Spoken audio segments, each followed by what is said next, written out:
Hoy vamos a hablar de los secretos de uno de los juegos de lucha más famosos de la historia. Un juego que ya reventó los arcades en su salida en 1991 y que a día de hoy seguimos jugando. Hoy hablamos de Street Fighter 2. Hadouken! Round 1, fight! Street Fighter 2 fue el primer juego de lucha en el que podías elegir entre varios personajes, cada uno con características y movimientos completamente diferenciados.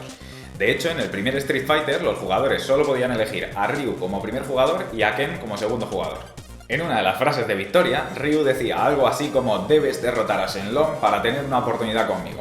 Pues bien, esta frase desembocó en el rumor de que existía un personaje secreto llamado Shenlong y para acceder a él tenías que cumplir una serie de condiciones muy difíciles. Este rumor fue potenciado por la aparición de un artículo en una famosa revista de videojuegos donde se apreciaban capturas de pantalla del juego donde se podía ver a Shenlong en movimiento. Para disgusto de muchos, esto no era más que un error de traducción, ya que en el original japonés no se hacía ninguna referencia al tal Shenlong, sino que se hablaba del Shoryuken, el famoso ataque de Ryu. Fue cuando el juego salió de Japón, cuando algún lumbreras metió esta frase en el juego y desembocó en estos locos rumores. En plenos 90, con la explosión de popularidad de los arcade, apareció una extraña máquina recreativa de Street Fighter en la que los botones eran sensibles a la presión. Esta máquina solo contaba con dos botones, y para ejecutar los diferentes tipos de ataque tenías que apretarlos con más o menos fuerza.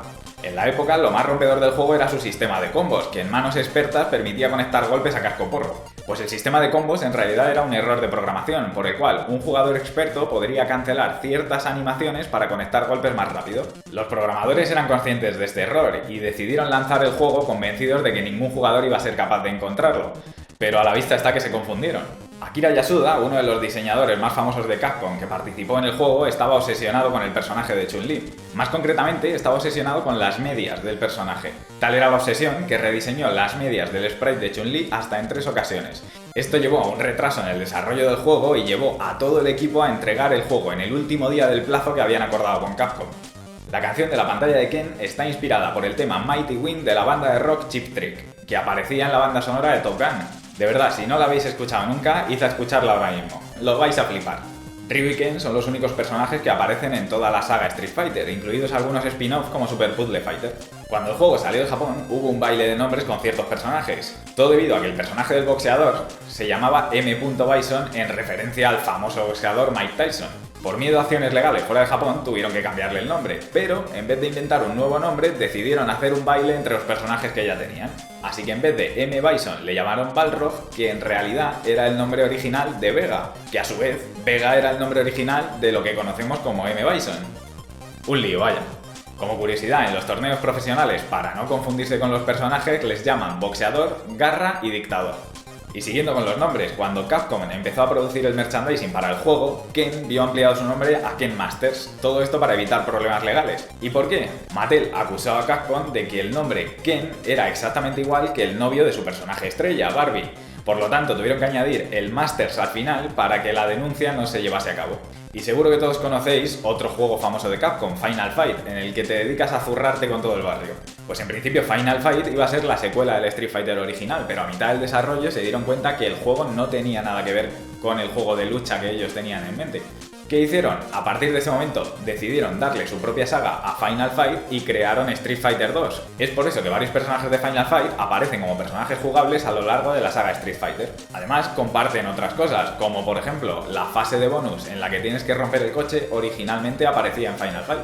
En cuanto Street Fighter 2 apareció en los arcades, fue un éxito prácticamente instantáneo, con millones de jugadores alrededor del mundo. De hecho, se empezó a hacer tan popular que los propios jugadores con acceso a la ROM de la máquina empezaron a modificarla de las formas más locas. Es así como aparecieron en los recreativos versiones como la Rainbow Edition, en la que se añadían todo tipo de funciones de lo más extrañas. Por ejemplo, la posibilidad de lanzar un montón de magias a la vez, lanzar las magias en mitad de los saltos y un aumento general de la velocidad del juego. Rápidamente Capcom tomó acciones legales y se empezó a cargar todas estas versiones, pero curiosamente muchas de ellas acabaron apareciendo en la saga oficial. Por ejemplo, el aumento de la velocidad y las magias desde el aire. Después del éxito en los arcades, Street Fighter acabó apareciendo en consolas, y la mítica escena inicial en la que se ve a un hombre golpeando a otro tuvo que ser modificada. ¿Y por qué? Pues porque en la escena original se veía a un hombre blanco pegándole un puñetazo a un hombre de raza negra, y Capcom tuvo miedo a que hubiese represalias acusándoles de racistas. Lo cambiaron por un hombre blanco y listo. Moraleja del asunto, está bien partirse la cara siempre y cuando todos seamos de la misma raza. Si jugasteis a Street Fighter 2 en arcade, recordaréis una Hadouken rojo que aparecía por casualidad de vez en cuando. Según Akira Nishitani, uno de los creadores del juego, este Hadouken era idéntico al original azul. Ni hacía más daño ni tenía propiedades especiales. Simplemente era un guiño que habían introducido los programadores del juego y que aparecía por casualidad. Lo que sí es cierto es que este guiño de los programadores luego dio lugar al Hadouken de fuego en la versión Super del juego.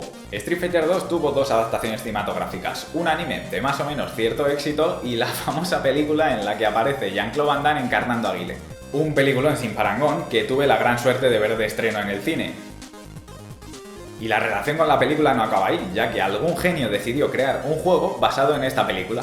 Es decir, un juego basado en la película basada en el juego. Si os gustan los juegos rancios como a mí y os sentís valientes, os recomiendo buscar un emulador y probar el juego, porque lo vais a flipar.